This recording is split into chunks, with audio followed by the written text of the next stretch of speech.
लग रहा है कि जैसे मॉनसून आ गया हो। मुश्किल है भाई ऐसे में बाइक ले जाना। पता नहीं मॉनसून में क्या होने वाला है। खेतों में रख के भी कोई फायदा नहीं। खुश हो गए भाई बच्चे ड्रोन देख के, खासकर इसको भी रेनोवेट करना पड़ेगा। उस समय लगता था कि कभी काम पूरा होगा भी कि नहीं। सुबह के 8 बजने वाले हैं और आज बाहर माहौल देखिए, झमाझम बारिश लगे जा रही है लगातार।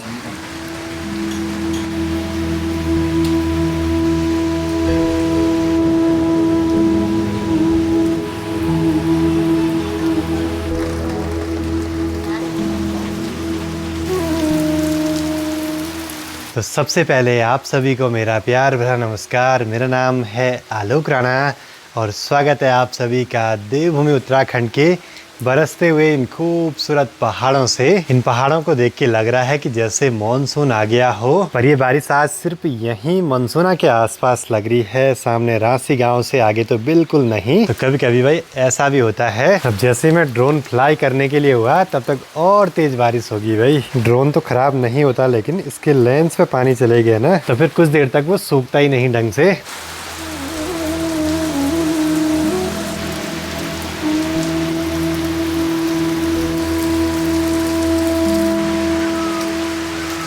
पता नहीं क्या हो रहा है इस बारी ऐसे। बाबा पास में ही भयंकर गधेरा भी आ रहा है भाई। अगर सामने मधमहेश्वर घाटी से बारिश आती है तो उसके यहाँ आने के चांसेस कम हैं, लेकिन जब यहाँ ऊपर देवरियाताल साइड से बारिश आती है तो सिर्फ ये बादल यहीं बरसते हैं। बाकी ये वाला माहौल देखिए क्या गजब का लग रहा है यहाँ से। और खेत सभी के लगभग खाली हो चुके हैं। वैसे मुझे आजकल में ऋषिकेश की तरफ निकलना था, लेकिन मौसम ही 2-4 दिन तक ऐसे ही गड़बड़ है भाई। सोच रहा हूँ कि मधमेश्वर धाम की यात्रा से पहले ये काम निपट जाए तो हम भी ज़रा फ्री हो जाएंगे भाई। नहीं तो ये काम ने ना बहुत लंबा समय ले लिया हमारा।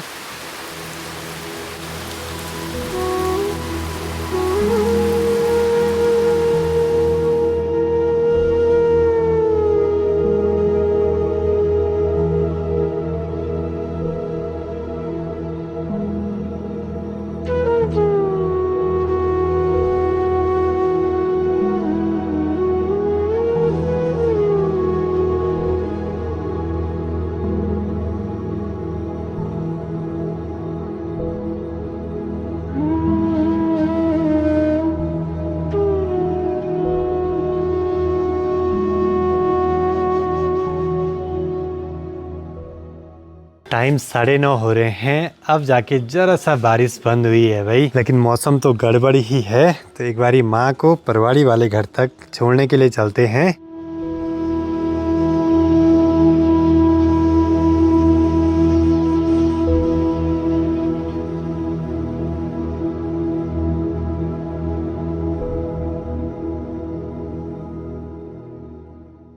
थोड़ी सी बारिश से इतनी भयंकर तबाही, सामने आ गया बहुत भयंकर वाला मलबा।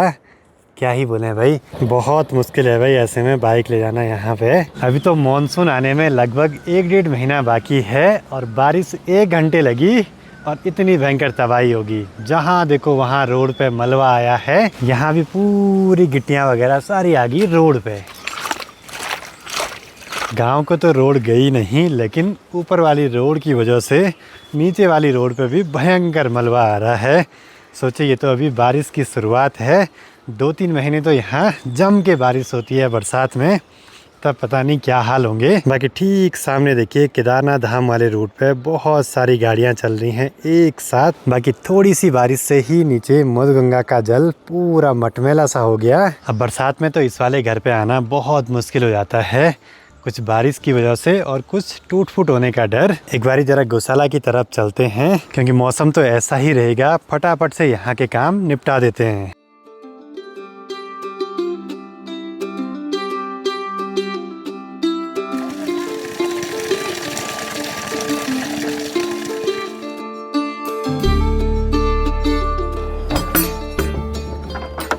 बरसात लगते ही ठीक सामने वाले पहाड़ पे तो टूट फूट होती रहती है और पूरे पहाड़ से भयंकर मटमैला पानी आता है।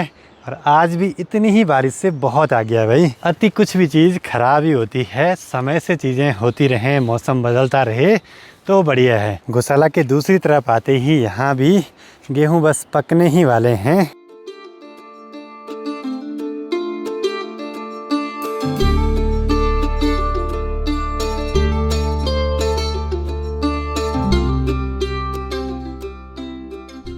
पहले यहाँ पहाड़ों में खेती बाड़ी खूब होती थी, लेकिन अब पता नहीं क्या हो गया, पारिस्थितिकी तंत्र बिगड़ गया और जानवर नुकसान कर रहे हैं खेती बाड़ी में। ऐसे बारिश के दिन ही काम आते हैं ऐसे आसपास की घास के पेड़ पौधे। इस वाले तिमले के पेड़ पे भी बहुत सारे लगे हैं भाई तिमले। इनसे अचार और सब्जी भी बन जाती है। बरसात आई नहीं, पैरों में जोंक भी लगने लगी भाई।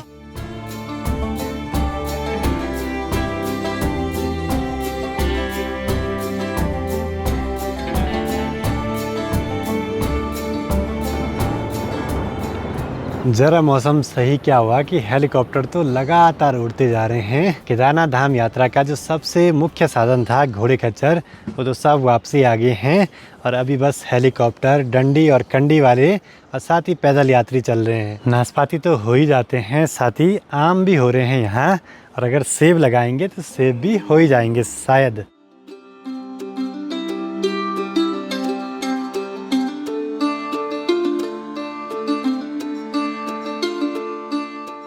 जितने हो सके उतने गेहूं तो निकाल ही दिए।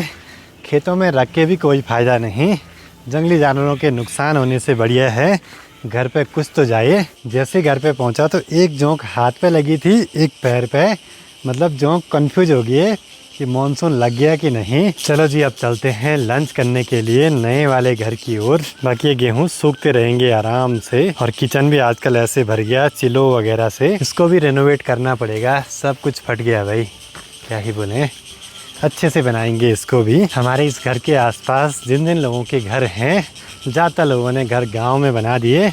अब सबका डेली का काम रहता है गाय बैल को चारा पत्ती देने के लिए आना, गौशाला के काम करना। कम से कम होंगे 15 से 20 परिवार। घर के पास में ही उत्तराखंड टूरिज्म का बोर्ड लगा है। मद्महेश्वर मंदिर मात्र 35 किलोमीटर दूर यहाँ से, जहाँ की इस साल 21 मई को कपाट खुलेंगे। और यहीं से ऊपर को रोड जा रही है अपने गांव गिरिया के लिए। रोड खुलने के बजाय यहाँ पे मिट्टी डंप कर दी, क्या ही बोले भाई।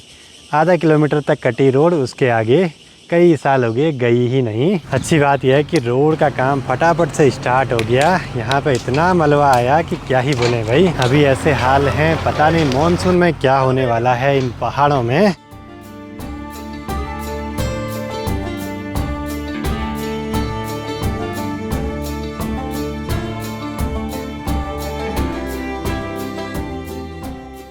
रोड के हाल तो कुछ ऐसे हो रहे हैं भाई, पता नहीं मॉनसून में क्या हाल होंगे।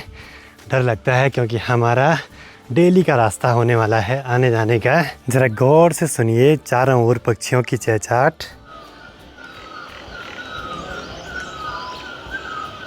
बहुत सारी पक्षियाँ एक साथ चहचहा रही हैं, अलग ही माहौल है भाई। और इधर साइड पप्पा जी लगे हैं गेहूं की बालियां छानने पे। सब मिल बांट के काम करेंगे तो आसान हो जाएगा सबके लिए। शाम के 5 बजने वाले हैं और बाहर माहौल कुछ ऐसा है। अभी एक बारी लेते हैं शाम की गर्मा गर्म चाय का आनंद। आजकल तो दिन में लंच के बाद बिल्कुल सोने का मन करता है। शाम होते ही माँ की तैयारी है खेतों में काम करने के लिए जाने की, गेहूँ की कटाई करनी है। और यहाँ कुछ ऐसे रखे हैं मुल्कुनी के अंदर। अब कुछ दिनों से लगातार बारिश ऐसे होगी कि कपड़े धोना भी मुश्किल हो गया था। थोड़ा सा आज मौसम सही लगा तो फटाफट से काम निपटा भी दिया। लेकिन इस बारिश ने ना एक काम तो बढ़िया किया, जो हरियाली है काफी ऊपर तक चले गई है पहाड़ों में। सामने वाला पहाड़ देखिए अब थोड़ा सा ही रह गया है ऊपर ऊपर चोटियों पे। अब धीरे धीरे जो पलसी मोर लोग हैं ना, वो ऊपर मुरडा की तरफ जाने की तैयारी करते हैं।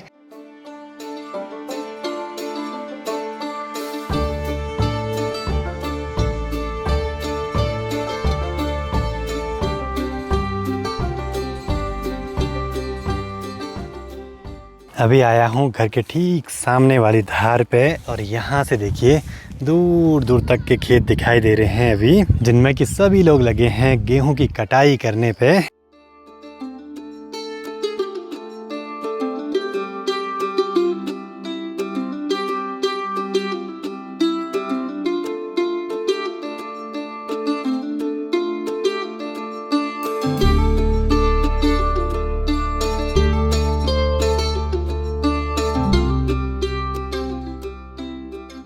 तो भी चले क्यों लौन छोटे बच्चे को ड्रोन उड़ाना है बल खुश तार भी दिख था अपन बच्चा पहली बार में फट सीख गया भाई। ये है 5वें, ये है बल 8वें बल। तो ये होते हैं जी पहाड़ी बच्चे, मतलब हर काम में एक्सपर्ट। अब इस छोटी बच्ची की बारी।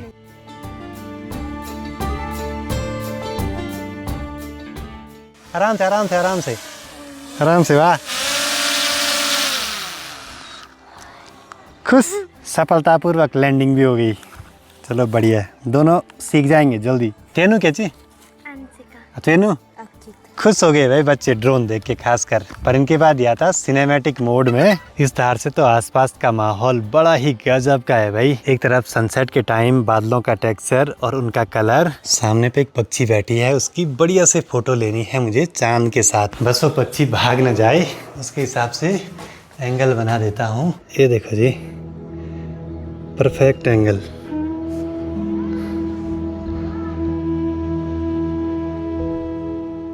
मैंने फोटोज क्लिक करी और पक्षी भी गायब हो गई भाई।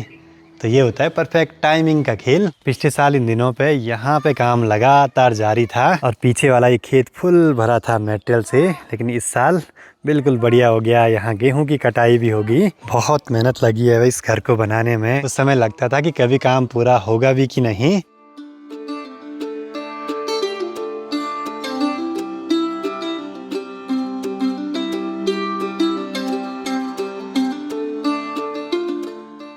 माँ भी पहुँच गई खेतों के काम निपटा के। और शाम के टाइम पे जैसे हवाएं चल रही हैं तो ठंड भी काफ़ी महसूस हो रही है ऐसे में, जबकि ये मई का महीना है।